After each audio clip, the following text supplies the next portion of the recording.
Welcome, heroes. Orcs worship GRUUMSH, the one-eyed god of slaughter, and our savage, bloodthirsty marauders. Today, we delve into their lore and combat mechanics to ensure the next time you run them in your games, you can get the most out of them, leaving your player characters begging for mercy.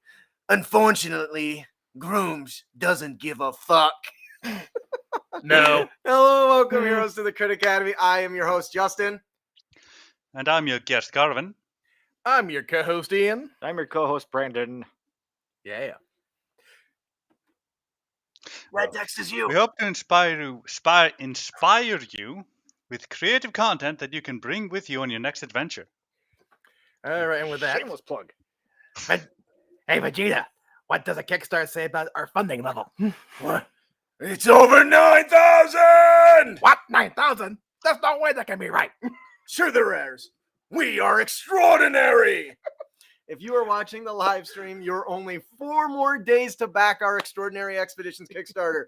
We will certainly get funded, but we would love to reach any of our stretch goals that we can. I think our next one is creating 4 unique classes, so we're super excited for that. So please consider checking it out. You can find links in the dibbly-doo somewhere around here with the wife controlling that. Please consider doing that. Help us push us over that thread and maybe reach those stretch goals.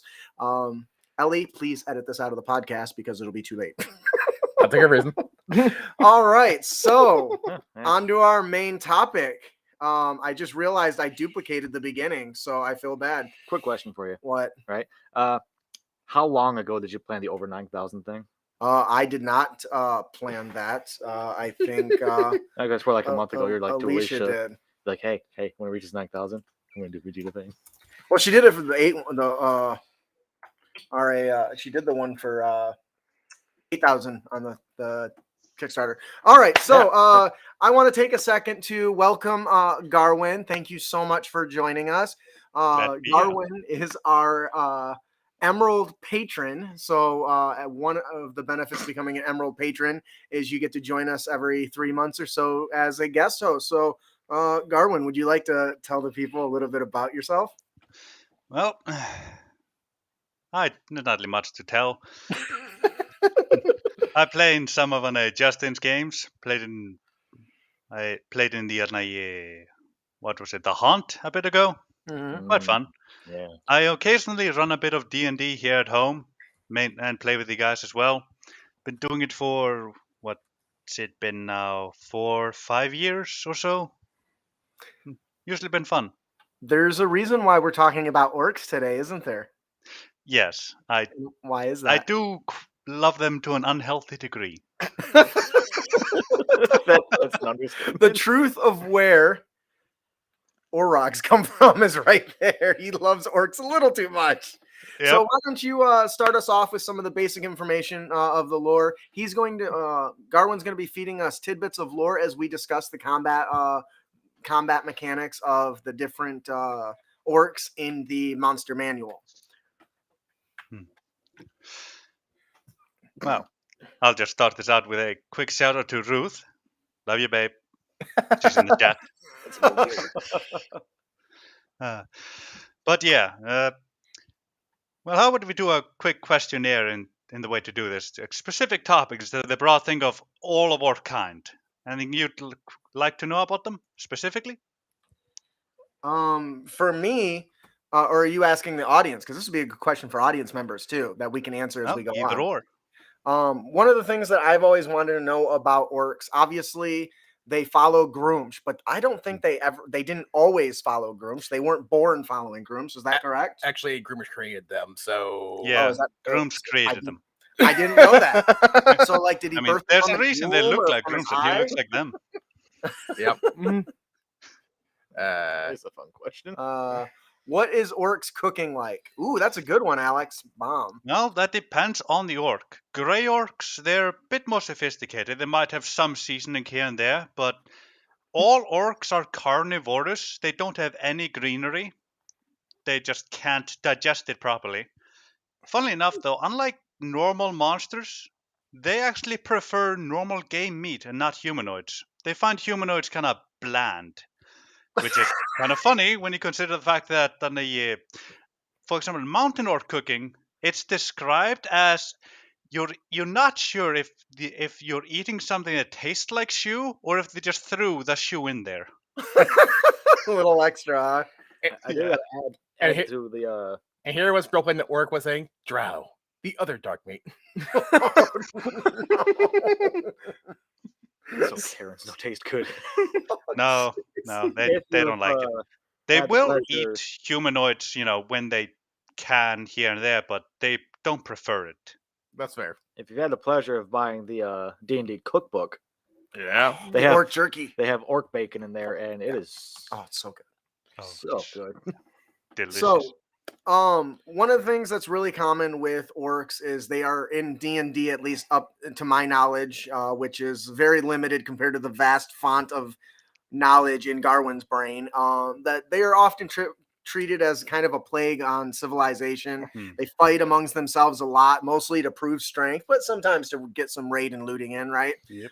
But they do have a love for close combat, and they plunge, furiously into the thick of battle without giving any thoughts to retreat or surrender.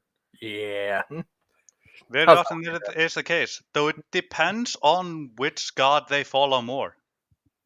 For example, if they follow Ilneval, I can never get that name right. Ilneval. What's that? Who I is? don't remember.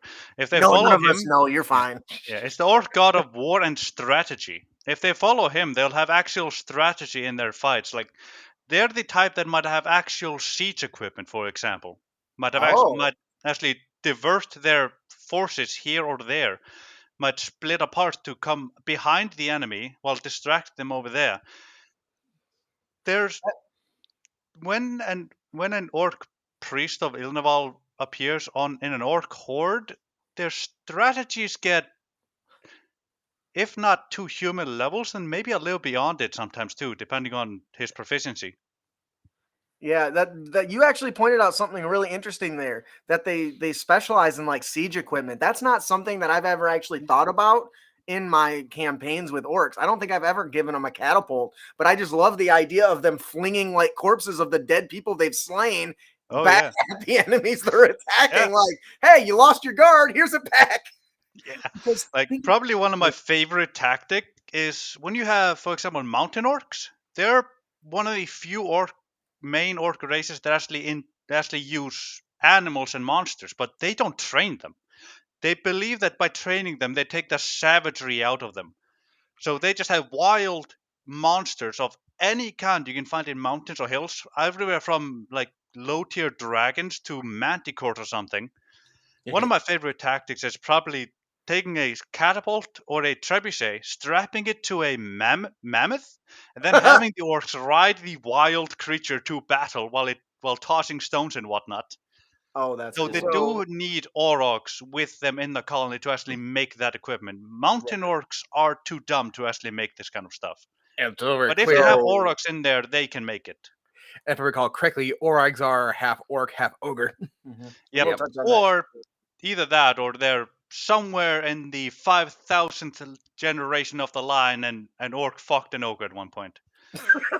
So when They're an so orc rides, interbred with orcs that they just pop out now again and randomly. when an orc rides a dire wolf, it's really a flip of a coin whether or not that becomes its next meal. Yep. And So they love it. we had a really good question here from Andrew. It says, what is orc schooling like? I imagine not in depth, but they have a language and understand at least basic math. So surely they have something. Yeah. And again, that also depends on the type of orc. Like a half orc, that's a flip of the coin wherever the fuck they're born. So we can only talk about that. The grey orcs, they have in-depth religious teachings, as they are like religious fanatics. They come from a world which they already took completely over, and and they're the dominant race there. And as you can imagine, GRUUMSH is pretty fucking powerful over there. Right. It's kind of fun.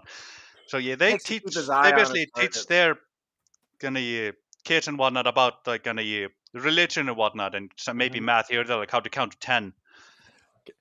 But mountain orcs don't really teach at all. Really, they just whatever the fuck you can learn. They might teach you this or that, but they don't really care. Orcs, they're probably the ones that might have education centers, but it depends on the Orc. Ian, this axe you chop. I teach you to slash tomorrow. Yeah. Brilliant. So to my understanding, and Brandon can probably touch on this about they don't really have they don't really build settlements of their own. Can you expand on that a little bit? Orcs don't build settlements on their own. Instead, improving existing shelters with crude fortifications. They prefer to settle in natural caves or structures abandoned by others, more skillful races. Orcs can manage simple ironwork and stonework, but they are lazy and grasping, preferring to take by force the tools, weapons, and goods that other people have made. So can you give us some kind of expansion on that? Like what is there like a popular orc, area that they took over that wasn't something that they built?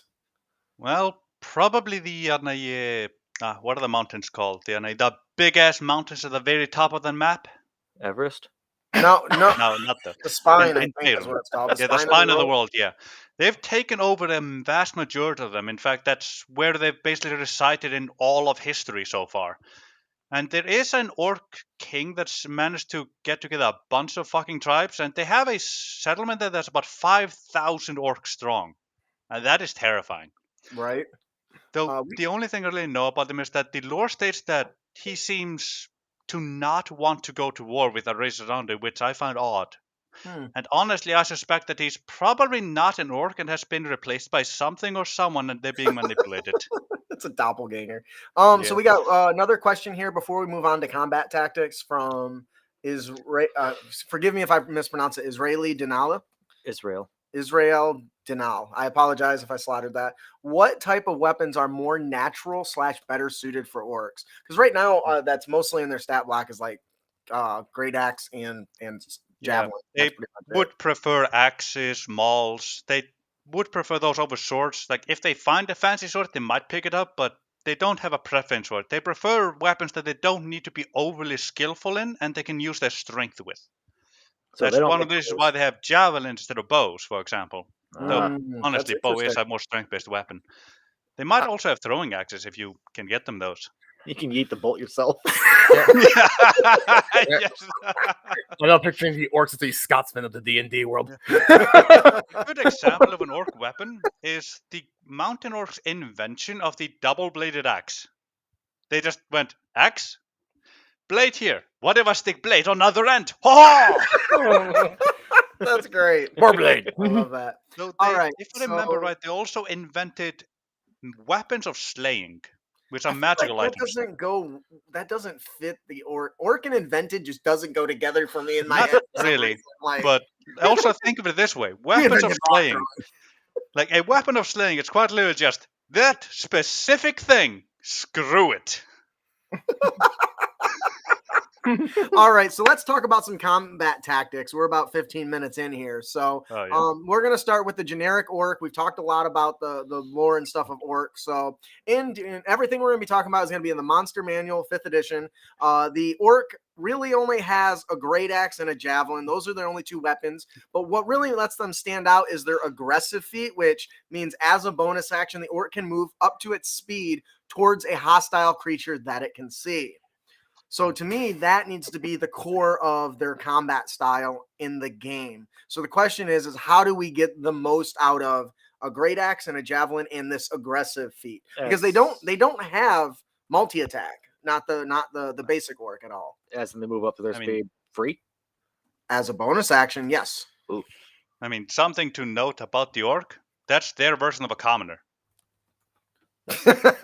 Yeah. Like the orc in the Monster Manual. That's their commoner. And he's pretty fucking strong. For real commoners. So, and they're not super bright. They got intelligence of 7, but the fact that they're aggressive means that they can close a 60-foot gap on their turn. Oh, and yeah. That, my friend, is what makes them terrifyingly deadly. I'm going to get you. Like, they see a distance and they go, I'm going to go that distance. Yeah, and what's cool though is I ran into one of the games I was in. The DM had 6 orcs, and I ran into them and I couldn't reach them. So they all threw javelins at me. And now in my head, I didn't expect that. I expect them to all charge, which, you know, I could hopefully defend. But no, they threw javelins at me, and the javelin, while it doesn't do as much damage as the greatsword, It doesn't matter when there's 10 of them. when there's 10 orcs around you, throwing javelins, you're boned. So for me, to really get the most out of these, yes, swinging the axe does more damage, but I think if you really want to make them a terrifying threat early on at a half CR, having them focus on throwing their javelins all before they run in. Like, This is my the only- javelin. I need it, Chuck. like, the only orc that probably wouldn't do that are followers of Baktru, as they are a bit stupid. Oh, they are? Baktru is probably the dumbest god in any pantheon. He's so dumb. His father GRUUMSH and his mother Luthig need to tell him how to put his avatar into play and when to do it. That's funny. So is there any, the basic orc, the commoner orc, as Garwin says, is kind of basic. It really just has the aggressive, but that gives them a huge advantage, especially if they ready and wait until the adventurers fall within that, because if the adventurers are hunting them and chasing them, they're going to get to the point where they're going to be limited by how far they can get, right? And so they're going to run. Look at their wisdom. They're pretty wise. So yeah, they're smart. I wouldn't say the orcs are smart, but their leaders, their commanders or whatever are tactical masters. Yeah. So they would give the command to not charge in and just swing, but to throw axes or chuck their javelins, which I think is really, really great. Chuck the chucks. So so going up from that, we've got 3 more to talk about. Next, I want to talk about the Orog, because this is in my opinion is like the next step up, which is probably often kind of the commander of the little squads, like a squad leader. What can you tell us about Orogs? Well, Orcs are what happens when what's the male orc or a female? Fuck, I always get this wrong. They're what happens when a male orc and a female ogre breed. Or at this point, whenever the fuck it happens to happen, because orcs and ogres have bred so interchangeably that an orc can just pop up randomly now. Yeah. You get an Orog and you get an Orog. They're quite hilarious. Though they do have cities in the Underdark where they have actually become pretty prolific smiths and crafters. They're probably behind only the drow and the dwarves down there now. Which is actually also why they come with full plate. Because they make that shit themselves.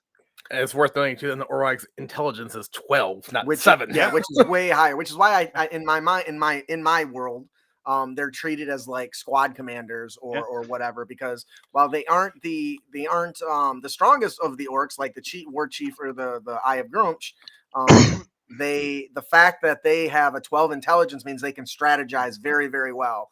And using those javelins to their benefit. They also get multi-attack. So now we can combine that aggressive with the multi-attack, which, because they got a plate armor, they could literally swing at one person, then just run and swing at another, which I feel like would make for a lot of dynamic combat. They also got an 18 strength and con, so they're going to choke a bitch. What do you think, Brandon? It sounds terrifying, and I don't want to mess with it. Okay. Like I could probably imagine an Orog running into the fray, tackling the party's biggest player, grappling him, getting to the ground, then having his others come around and then start beating the guy up. I think that works really well with the Orog because it has multi-attack. It can grapple and shove. So I can totally see the Orog running in, grappling somebody, shoveling them in the ground, and then commanding all the aggressive orcs with their aggressive feature to charge to get to it and attack it with advantage while it's pinned to the ground. Yeah. And that is terrifying as a player. Yep, stay down. If even though their CR is low, if one of these Orogs chokes you and then you pin them to the ground, and then it commands everyone death, and like 6 of these bastards who are doing different fights turn around and all charge and swing. That is a moment of, oh my god, my character's going to die. And that's where aggressive becomes so potent, I think.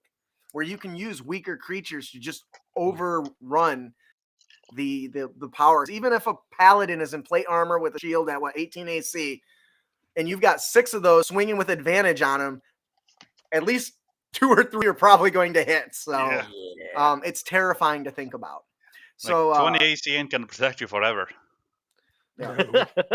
so let's talk about the Orc Eye of GRUUMSH. Can you tell us a little bit about them and their lore? Well, an Orc Eye of GRUUMSH is what happens when an orc goes onto the battlefield, kills an elf, and goes, "I killed this elf for GRUUMSH," and then a GRUUMSH gives them either he gives them an omen, which might be an extreme headache, which is known as GRUUMSH's head pat, where he just pats their head and they get an extreme headache, or some other kind of omen, and then they pluck their own eye out as a sacrifice to GRUUMSH to symbolize his loss of an eye to an elf. And then they get their clerical powers. Because Orcs of GRUUMSH are clerics.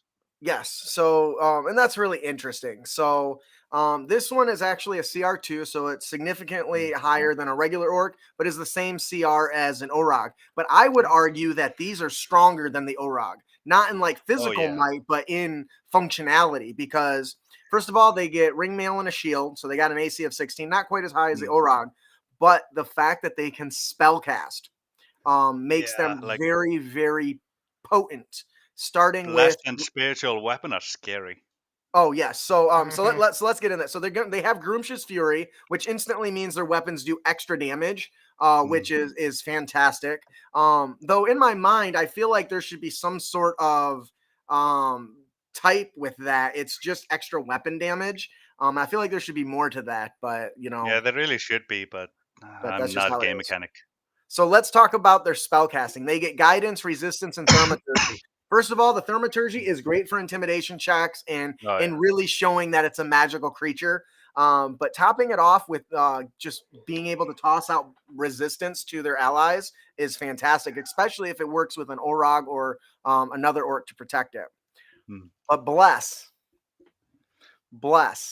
that is single-handedly one of the most dangerous features to give to orcs. Because as we talked about, the Orog choking a bitch and pinning them down is already a problem. But now bless to those orcs that now not only have advantage but have a D4 on top of their attack roll, you're going to demolish, even if it's a barbarian pinned to the ground.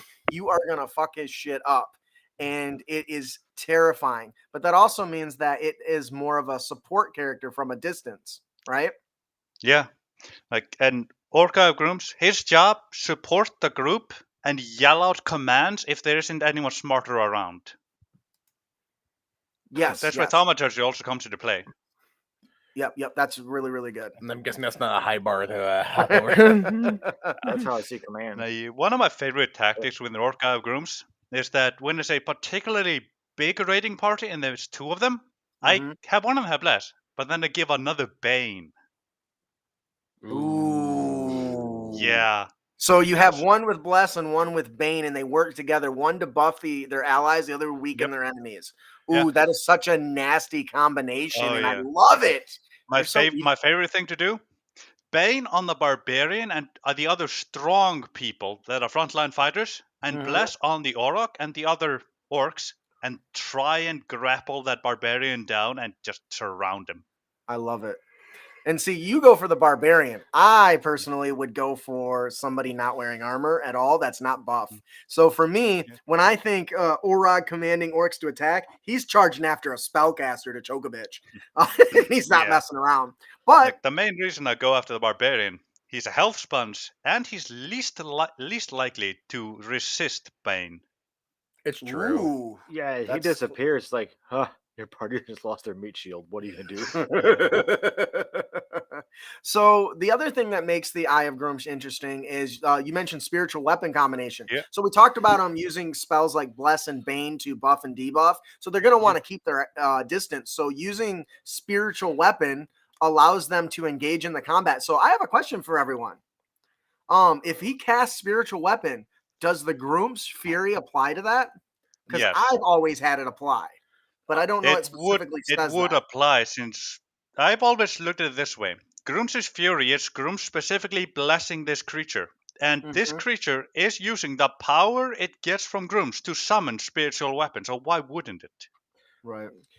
That's Like, spiritual weapon is just GRUUMSH's power. So why wouldn't it have the blessed. blessing the creature That's has? a good point. I mean, it does say My inner damage rules. when it hits with a weapon attack, and it is a weapon. No, it doesn't. Spiritual weapon. It has the word weapon in it. But it's not I'm like, actually. But it's not actually a weapon. It's a manifestation Of of a a god's weapon. power. It just looks like a weapon. If I grab a stick and hit someone, it's still a weapon. I think he's talking about for 5e mechanic purposes. Yeah. I got you. I'm with you, boss. And for the record, that is not inner rules lawyer speaking or anything else. So, but the other thing that they can do is augury, which basically allows them to get insight into what's going to happen, which I think is a very good way for a DM to fix a setting or fix a Oh, yeah. situation. So if my player characters are rush, What? I just sound like you had the look of you bastard on your face. No, I was reading the spell. I didn't understand it. So the orc, prays to GRUUMSH, gets this augury, and it says they have, they have a what is it, a woe, or what's the good one? Wheel. Good result. So for me as the DM, that means every DC just went up for the players. And that's the way I kind of interpret those. I would love to hear what your thoughts are on that, Garwin. So I was reading a rather intriguing comment here, and he found it rather strange that half orcs have orcish resilience, but full orcs don't. Yes, that's me. That is something that I've always found it strange personally, because it just shouldn't be a thing. Like, they should both have it. It's orcish resilience. It's in the name. Like, come on, man. Like, if you want to differentiate them, then give the half orc something that's more like based on willpower or intelligence, not that. The only difference between a half orc and an orc, literally, even physically, the only single difference is their mind. That's the only difference. There is no other difference. Yeah. We got an awesome question in chat here, and I would love to hear your thoughts. When GRUUMSH had his eye taken out by Corellian, where did the eye go? Well, where it went initially is not really known, but one thing that is known is that Luthig eventually got her hand on it, and then gave it to, I don't remember, the primordial earth god guy, to keep it so that because he was having an affair with him, so that GRUUMSH couldn't, go after him in case he found out. I see. That's Helia had it before that. She left a bunch of crumbs for GRUUMSH to find eventually, but Luthig got there first. So what you're saying is I need to create a legendary artifact like the Hand of Vecna, but the Eye of GRUUMSH. I think it's been done, actually. Has it been done in 5e? Good question. Let me check. And like official content, not homebrew. But yes, okay. So we're kind of running out of time. So honestly, the Orc Eye of GRUUMSH is one of my favorites because it's so versatile with the resistance and the bless and the command. Once again, sit becomes very terrifying when you're surrounded by 6 orcs who can immediately charge after you and swat you with advantage. Like, it's terrifying, and there's like, just you so could much even look to the spellcaster in the party if it's a wizard with a staff and go drop it. Ooh, I like that. Goodbye, component pouch or arcane focus. Kneel. Ooh, that's a good one too. I like it. All right, so let's talk about the last one in the monster manual, which is the big bad chief, the war chief. So, as with everything else, I noticed he's got a spear and not a javelin. Anybody else notice that? Yep. I don't know why did they do that change. Because his name's Chuck.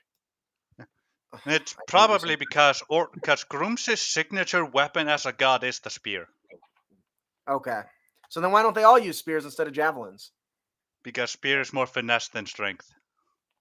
Really? And I thought they're both strength weapons. Yeah. Anyways, what we want to focus on is their battle cry feature. So they get battle cry, which basically means each creature of a war chief's choice that is within 30 feet of it that can hear it and is not already affected by it can gain advantage on attack rolls until the start of the war chief's next turn. This comes back and it gets to attack with a bonus action. So this comes back to having an intelligent creature on the battlefield issuing commands to demolish one person, because that's the Yeah. problem I think that we do as dungeon masters. We tend to, there's 6 guys, let's spread them out evenly among the characters. Like really only follows or Bactru would do that. Yeah, Because they're dumb. orcs with leaders aren't going to do that. They are going to say, "Oh, that's the biggest threat. Attack!" And they're all going to use their aggressive movement and go after that one attack, that one enemy, which in this case is probably Brandon, because the way he's looking at me, because that's the way they would fight. Now some may or may not listen. You might get a few, dabblers, but and I mean, they're no different than hobgoblins in the fact that they will work underneath somebody to get something done. Yeah. What are you thinking about over there? He's got some interesting looks on his face. Brandon, what you thinking about? The horrifying fury of the war chief. Yeah. Yep. It's very terrifying, and once again, it has multi-attack, so it can do the 2 extra attacks. It also can throw its spear and then charge and aggressively rush and attack, which I think gives it a lot of benefits as well. But Also, the reason it's so strong is because all orc war chiefs are blessed by GRUUMSH because they managed to get to that position. That's what, and once again, you're throwing a spear that now also gets the GRUUMSH's fury, right? So everything is just better with GRUUMSH, apparently. Which actually, that little bit actually made me realize why they have a spear and the others don't. Is because they stand as the tribe's head, and they basically represent GRUUMSH's might. That's why they have a spear, his weapon. What if the orc war chief threw his spear at one of the party members and hits them, and then the Eye of GRUUMSH uses command to say throw it back? That's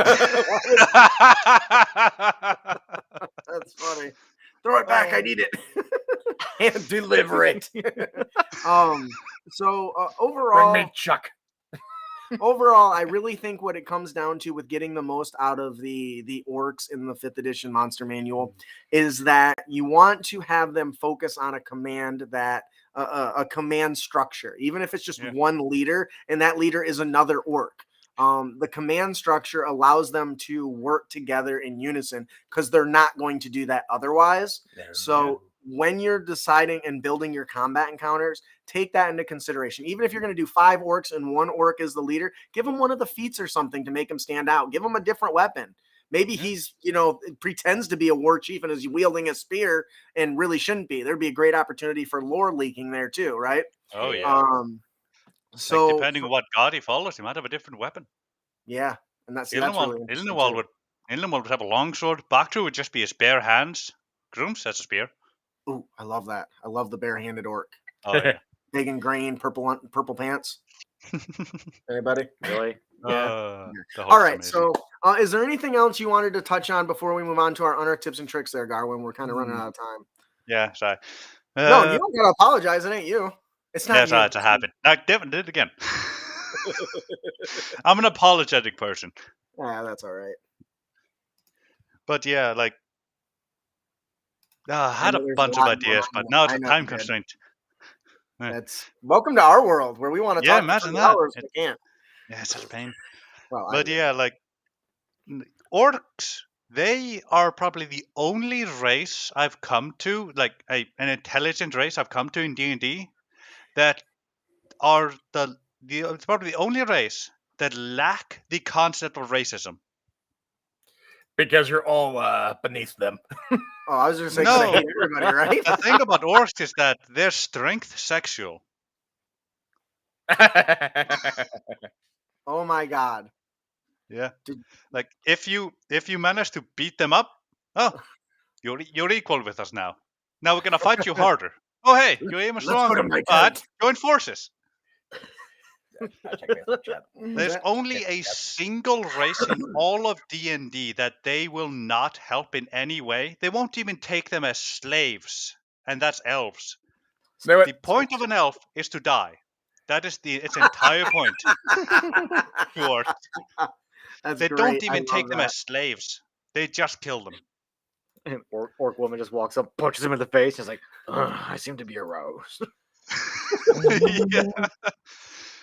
Orcs, usually in our society, women are a bit beneath them. That's only because in general, orc women are a bit weaker.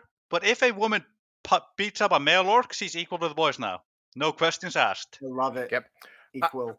I'm now thinking of like the YouTube channel Dungeon Bastard, where half-orcs come from. Go see guys in the bar. That does remind me. Hit that. Yeah. Done. Half-orcs, wait. What kind of hit? Yes. people have a strange conception about half-orcs. The only difference between half-orcs and orcs is their brain. And even then, half-orcs tend to overachieve because they're the only ones in the tribe that think they don't belong. Yeah. Literally. all They're the feel that only way? orcs.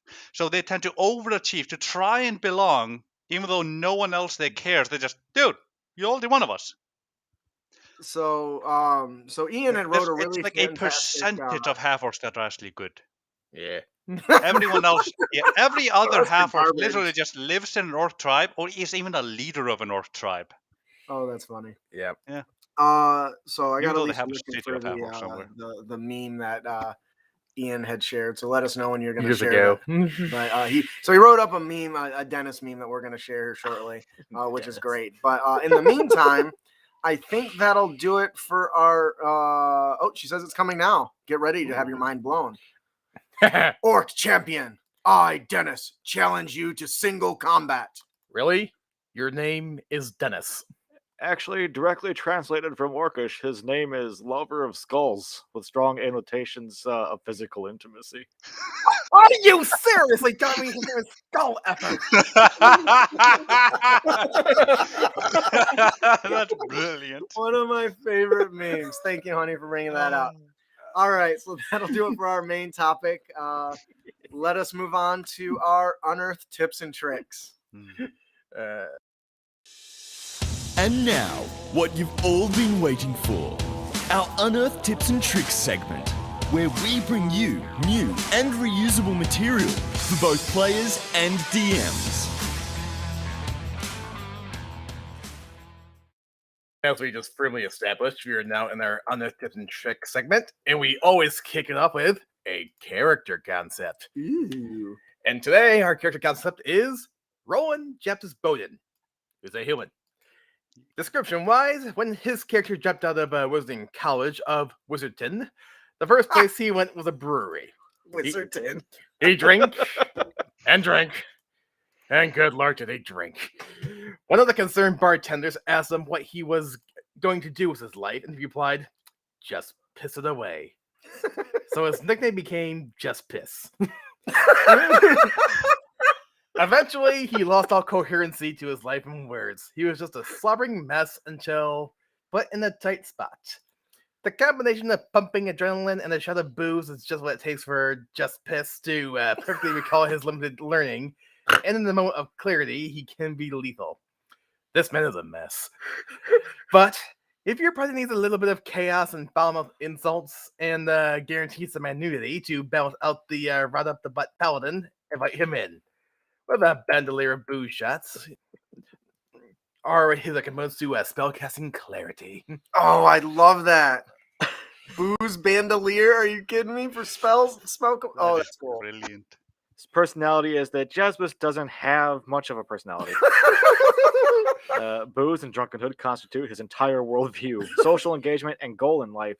Slurred drunk talk, the wilder, the better, and a few choice words for any goody that makes Jasmus feel bad about himself is all that there is to the stumbling, swearing, sloshy, blurry-eyed wizard with a question mark. Fireball first. I got a quest for you. I need more drink. Darwin? Is red. Yeah, history. Jaspis earned a much-needed scholarship to 100% Wizards Wizarding Community, College of Wizardton. Due to his need and his potential, he initially showed promise and grades to match, but calling the professors bozos and dingleberries and know-nothings got him in hot water with the dean. No. The dean? Who did the dean think he was? Jaspis wondered. But his arrogance and fast temper caused Jaspis to lash out, turn the dean into a fainting goat, and leave the halls of formal wasting education forever. The rest is a swimming, boozy fog of bloated ego, untrue drunk talk accomplishments, and scrapes and bruises from who knows where. his motivations at the beginning, Jaspis is entirely void of emotion other than his next drink, or entire void of motivation other than his next drink. But who's to say that he will stay that way? Perhaps the right party of adventurers will help him turn his life around. Or not. Whatever. Fuck off. Yeah, you. Don't nosh me. I'll frickin' orc it for your mom, my family never urgish. I'ma just piss away. Dadgummit. I think the beverage tea submitted this, and I forgot to put it on here, but oh my god. It was so hard for me to get through this the first time I read it because, and somebody, and Andrew touches on it in chat about it being a drunken master but wizard, and it's just hilarious. So it is fantastic. I definitely would love to see this in one of my stories and campaigns. Yeah. Could you imagine trying to hire this guy? Oh, just Hire me. hey, No. I need Hire booze. me. What can you do? Fireball. I don't Got a think quest we for can you. give We'll you you 10 booze. gold. I'll do it for 8. He starts like haggling backwards. But we're only offering you 10. 15. All right, I think that'll do it for our character concept. Roland just Bowden. Oh my gosh. All right. Our monster variant of the podcast is the Orc Drudge. Guess why I picked Orc? So you're going to start with the stat block of the Copper Dragon Wormling. You're going to lose, it's going to lose the flight, climb, bite, breath weapons, and its immunity to acid becomes immunity to poison. We're going to give it a new combat attack called Drudge Staff. It's a melee attack that has a 10-foot reach. It's a really long staff. And apparently it does slashing damage because I didn't fix it. It does bludgeoning damage, and a humanoid that is slain by the attack raises 1d4 rounds later as a Grimlock under the Orc's control. Unless the humanoid is restored to life or its body is destroyed, the Orc can have no more than 6 Grimlocks under its control at any one time. Now we're going to give it a channeling feature that recharges on a 5 or a 6. The Orc uses the following channeling features. Noxious Fumes. It releases a 15-foot cloud of noxious fumes that extends out from the Orc, and each creature must succeed a DC 12 con save or take 1d6 poison damage and be poisoned for 1 minute. While poisoned this way, the target takes 1d6 poison damage at the start of each of its turns. The target can repeat the saving throw at the end of each of its turns to end the effect. You got ongoing damage. That sucks. And of course, it can also can release slowing spores. It's another 15-foot. It's a 15-foot cone that causes mushrooms and other fungi to grow rapidly on its victim, slowing them down.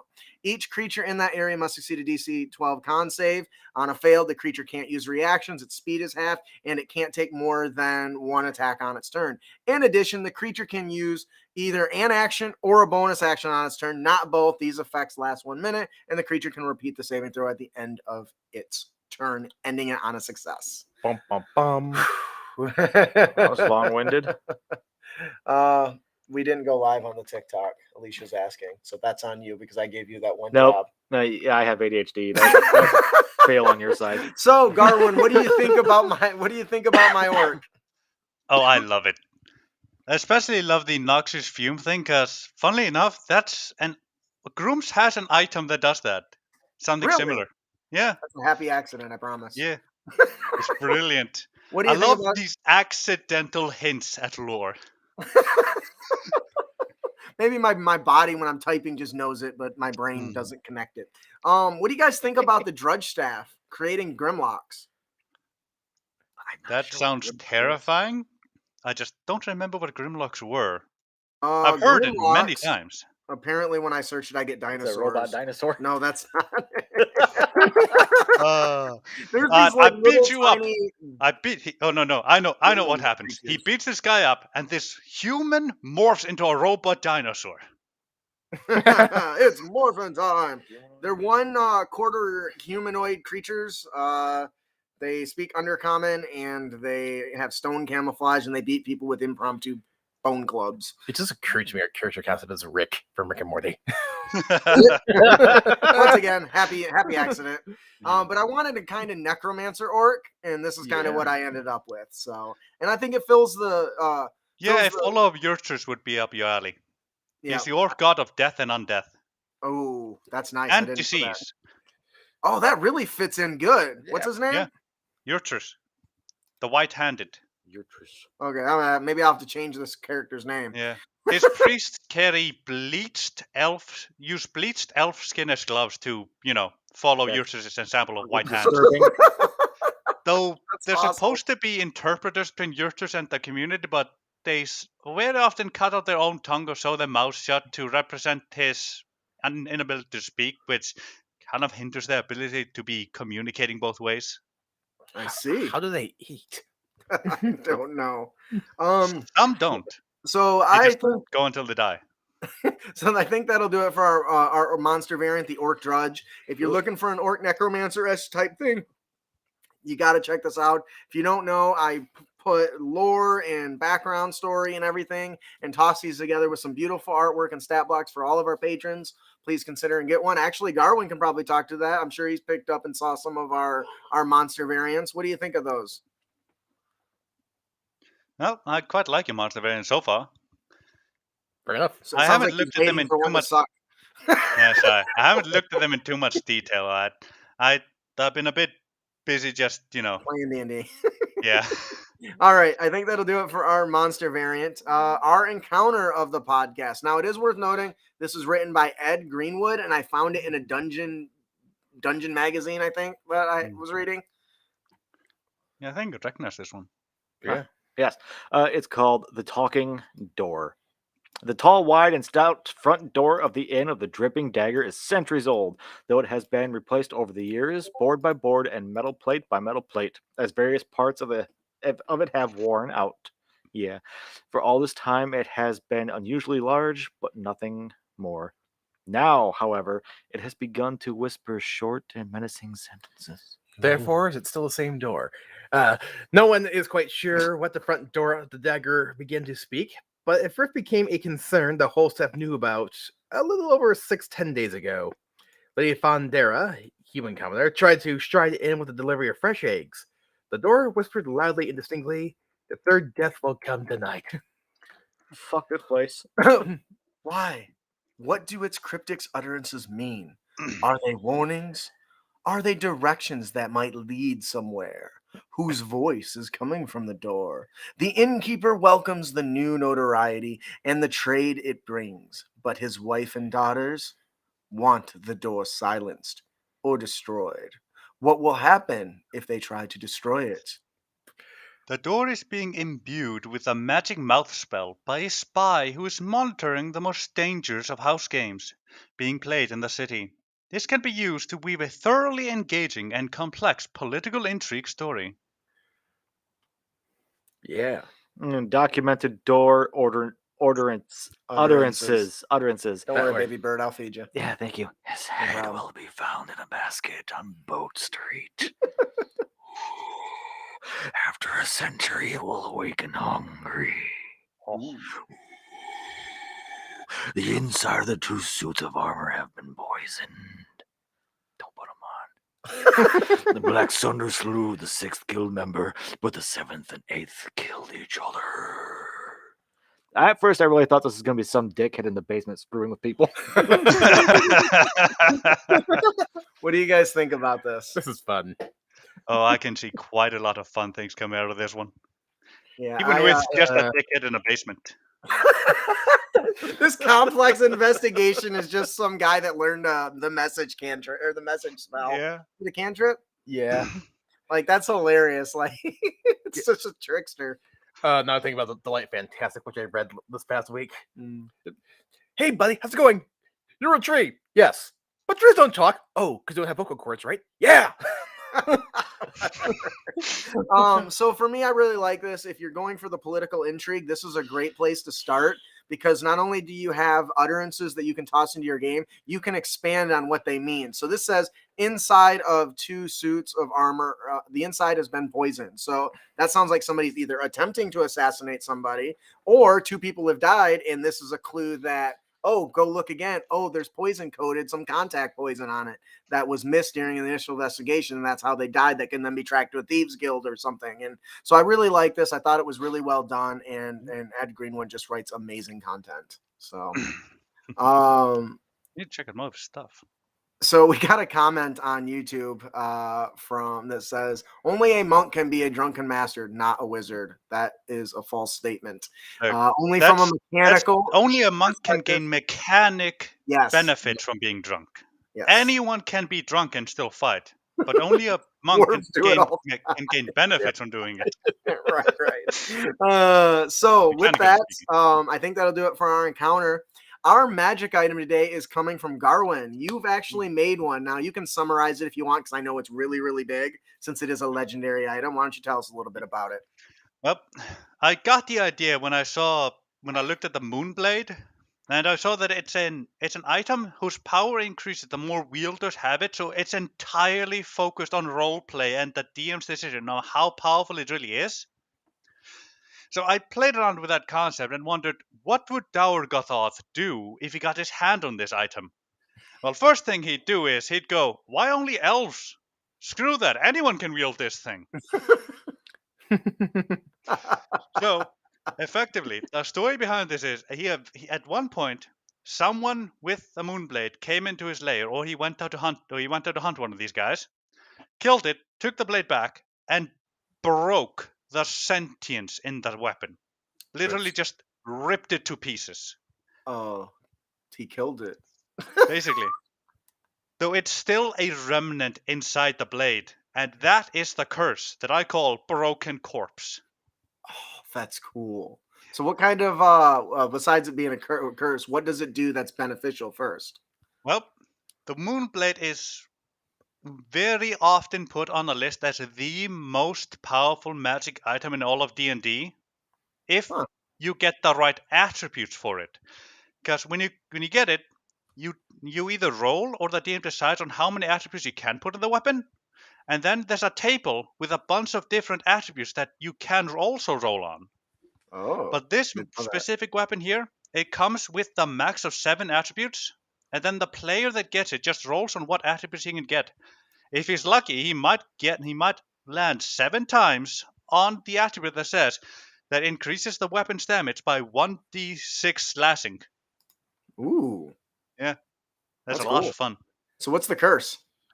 Well, a curse follows around the fact that the sentience in the weapon is broken. So it technically isn't even cursed, because it's just the sentience lashing out. Okay. So even then, a wizard using Identify and also Dargathar doing stuff wouldn't necessarily notice the curse. Right. Because it's just a part of the weapon. It has a sentience. All right, there we go. But the main fact is that because the sentience is technically dead, but it wants to be fixed because it's being wielded by someone who isn't an elf. It's breaking its original purpose. Right. Yeah. It wants to be fixed. So I love the idea of that, because then I feel like it can constantly be pulling at the character to get it repaired. So then the character, and maybe the character doesn't know that it wants to be repaired. So it's dragging the person for this thing to happen. And then when it finally does, they can't use it. For example, here, due to the dead sentience inside the blade, after 1d4 dawns, the wielder will start to see an elven lady completely drenched, watery, blood dripping from her ears, her eyes and mouth sewn shut, and her once beautiful golden hair tangled and ripped as it partially hangs over her face, in his peripheral vision at night, rendering them incapable of gaining any benefits from a long rest during the night, unless they succeed on a DC 14 will save. That's terribly inconvenient for spellcasters. Oh, yeah. But then again, this is the weapon for spellcasters. Right. You eventually won't be able to heal. That sucks. We had a comment that says it's not cursed, it's just a dick. Yeah. But yeah, the important part is that it only appears at night in this initial stage and only in your peripheral vision, so you never actually properly see it. Yeah, that's interesting. I like Yeah. that. Like I it love has this magic. it has 4 stages. Each of them happens after a D4 of dawns. So it just constantly changes. No, it adds more onto it. So it gets more effects to it as Yeah. it goes. Very cool. Like, for You'll have to example, send me in the text of that so I can include it in the show notes. I'd like to read it again. Yeah, sure. I think that'll do it for our magic item. What'd you call it? I just have it Moonblade for now. I have to come up with a Okay. proper name. You Yeah, can call come it up just with a something. broken corpse. Broken corpse. I like that. Yeah. You said something about revenant corpse earlier. I liked. All right, that'll do it for our magic item. Our dungeon master tip of the podcast is player character origin stories. You guys, these are great. Origin stories prime new characters to step onto the campaign stage, fully drawn with motivations, purpose, and direction. At their most basic, origin stories provide alternate backgrounds for a player character. Played to their fullest, they can drive a character story, bestow them with rewards, and shape their superstructure of the campaign. The arcs of origin stories might have as much or as little focus on the campaign as the group desires. In short, think of origin stories as character-oriented side quests that can run parallel to the plot, intersecting with it and diverging from it when appropriate. If you're at a loss for character side quests, try reflavoring a villain in a module to match one of the player's character's enemies, and switch out treasure with the player's character's appropriate alternative reward. Yes. If you're running a homebrew campaign, try incorporating the player character's arch enemy or rival into the ranks of your main campaign adversaries or their associates. I really like this idea because there's a lot you can do besides just pulling, okay, I'm a sailor. Well, that's interesting, but there's more that you can do with that. Maybe during his sailing, he found a rival that he wasn't able to, that kept getting the jump on him or something. And so you bring not up the fact that he's a sailor, but the fact that he has this rival who kept looting, or let's say pirate, looting the enemy before he got to it, or finding the treasure first, which I think is a really cool way to do that. What do you think, Garwin? Oh, it could definitely be really interesting. Ian, sorry. This was the day you almost got ahead of Blackjack Samuels. That's really good. What is that from? That sounds familiar. Parts of the Caribbean. That's why it's familiar. I love it. It's pretty straightforward, you guys. Everyone wants to pull right from their backstory, but coming up with things that are tied to the backstory but aren't is a great way to allow to fully draw on character motivations in a new way, I think. Yeah. You If you don't put something into the backstory which the DM can actually use, it gets hard to actually include your backstory. Right. Yeah, using elements from characters' backstories, I think really helps bring that out in the game, because I've done that in one of my last campaigns. I looked at their backstories, and one of my characters said, I don't want to play this character anymore. I just made it on fast character, and it sucks. I just don't want to do it. So I said, okay, I'll kill him off next game. And I used a prior enemy from his past, and that person offed him. Nice. I keep That's picturing beautiful. a rival NPC who doesn't actually do anything wrong, but he always annoys everybody.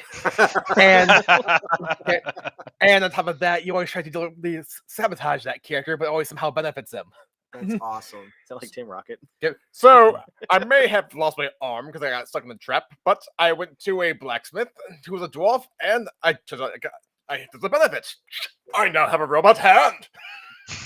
I love it. That's great. That would be a great artificer story. So, all right, I think that'll do it for our Dungeon Master tip. Player character origin stories. Our player tip of the podcast is Don't be a dick. Nice. And you can avoid dickitude by following this awesome optimization tool called a very small problem. Oh, fairy. See what I did there? Yeah. I hate you. This tip requires a bit of specifics. First, you need to be the fairy race, which is new, which is classified as a fae and is small in size. This is important, okay? In addition, they have a fly speed equal to their walk speed. Not a bad start, that's for sure. I'm going to be honest. the fairy gets some pretty cool race features too, specifically fairy fire spell at 3rd level and enlarge reduce at 5th. I've seen furry barbarians. It's scary. Oh, just a tiny ass fairy I beating the think- shit out of you. I'm Because thinking about weapon a fairy damage that's doesn't really change big. when you get larger or smaller. Not in this edition. What are you gonna do, Nope. Pipsqueak? I'm gonna shove your face through your ass. Oh God! I'd argue that a fairy getting even tinier, but still hitting you with the strength of a barbarian is even scarier. Yeah, I think we learned a lot of that in What If. Ooh, spoiler alert. The Mighty Mouse. All right, so Oh, now you need to be a bard of the College of Creation. The performance of creation feature basically allows you to create a medium or small object for a number of hours based equal to your proficiency bonus. Once you hit 6th level, you can use the feature animating performance, which allows you to bring said object to life as a companion. I would love to have a walking lamp. Which it's just a leg that hops and follows you that glows. which uses a special stat block called Dancing Item. With a bonus action, you can command this item to take actions if it is capable. Or it is capable of, yes. So we create a medium chest, animate it, and then fly in and out to gain the benefits of full cover so long as the Oh. animated chest is alive. Oh, I'm ow, now picturing the lamp no. as a leg lamp from a Christmas Story. That's brilliant. You want to touch I on would that last absolutely bit hate there? it as a DM, but I'd love it at the same time. Yeah. That's great. You can even take this further by combining it with spells such as Scrying and Meteor Swarm to make attacks without actually ever leaving the inside of your protective chest. Now, what's best, if you're already inside when the battle starts, an ally can set the chest off to the side or on their back, making it extremely difficult for enemies to even know that there's another party member. Oh, just could you imagine? You attack this part in the middle of the night. You surprise them. Yeah, you gotta beat these 2 bastards up, and then suddenly a meteor swarm starts falling from the sky. Like, where's this coming from? Who cast it? And that's the beauty of it. And I mean, the full cover thing is already badass, but there's a lot of spells that require you just to see, and Scry lets you do that. So the Yeah. idea of a pixie wizard stuffed inside this box is just terrifying as a You don't dungeon even need master. scry. Just look through the keyhole. Oh, I didn't even think of that. Your keyhole. Oh my gosh. I see you. Dude, you could even shoot arrows through the keyhole. Yeah. Like what do they call Reduce it? A murder- yourself. murder- Your bow gets murder tiny plot? too. Shoot an Murder hole. arrow. Murder Still hole. does the same damage. Oh my gosh, I love it. I love it. Yep. What do you guys think about this? Pretty great. Yep. I Oh, really yeah. want to make a fairy. All right. I You, think you that'll make you make me tempted to not play an orc. Oh, I am. That's you guys don't know, but that's a huge, huge compliment. So, I think that'll do it for our player tip of the podcast. Don't be a dick. and you can avoid dickitude by taking advantage of this very small problem. Face palm. All right. Before we close out today, we have a gift to give away. For our weekly RPG Fat Loot giveaway. Brandon, take it away. What is it? Who is it? All that jazz. Our winner. No. Wait. I think I scrolled too far now. Yes. Yes. Don't worry. The young calling at the cross keys. Stuart Watkinson. Sure. Go with Yes. that. The Sounds right. young, wealthy, and extremely obnoxious noble has been talking very loudly about the money his family has. The party will have to head to the Cross Keys Inn on the high road south of Neverwinter and bring him back unharmed. However, the Cross Keys attracts many folks, all with their own agendas. ... Crazed drunken Goliaths, street gangs, thugs, and adventurers from all over Faerun are all thrown into make for one wild night at the inn. This adventure gives players the option to be the heroes and save the day, or play another group of bandits looking to capitalize on the work of others. I like that. So, who's our winner today, Garwin? It's Why do you put so many J's in your name? I don't. I only have one, and so does this guy. Matt Krejger. Mathis Krieger. That's what we're gonna call it. And if that's not it, you're gonna get an Yeah. email, so it doesn't matter. Congratulations. It's especially possible for me because in Icelandic you actually pronounce the J. It's Really? almost never silent. Oh yeah, I guess that's true here in most eyes. I guess I don't know. Yeah. I can't pronounce it. Mathjes. Unless it's German, then it's Y. Yeah. Like Mathjes. Krieger yeah, could be like, German. Yeah. like the sound Anyways. it makes is yee. Like, Just like a fairy. Gregor. All right. Congratulations. If you didn't win, no problem. Head on over to critacademy.com and subscribe to our newsletter for your chance to win. We give away fat loots all the time. We're always tossing out loot and dropping it off right into your mailbox. So first of all, I want to say thank you, Garwin, for not only being an Emerald tier patron, but for joining us. I've been loving our games together. He literally almost had us all in tears in the last game. He only says that because he wasn't really in here. I was crying bad. I was there. I was close. It was some amazing role playing. So thank you for giving us that It was so much opportunity. He was fun. doing the story. I was like, what the fuck, man? Yep. I play by my sleep. It's like, hey, how's your character feeling right now? Like this. Yeah, just like that. Yeah, I So, love thank that too. Like here at the table, there's a lack of empathy, honestly, for people that aren't yourself here. So that was beautiful happening, seeing it. All right. Apparently, we have a big announcement. So let's hear it, honey. Coming to the screen when you are ready. Woohoo! 93%. We've gone Oh, up. that's 50%, brilliant. Dun, dun, dun, dun. That's a since we lot, started the actually. show. So that is awesome. What's a lie? I said that's a lot, Oh, actually. yeah, 2% It's a inside lie. of our hour. I thought you said it was a lie. Like So cake. awesome. Thank you guys for backing and supporting us. It really means a lot to us.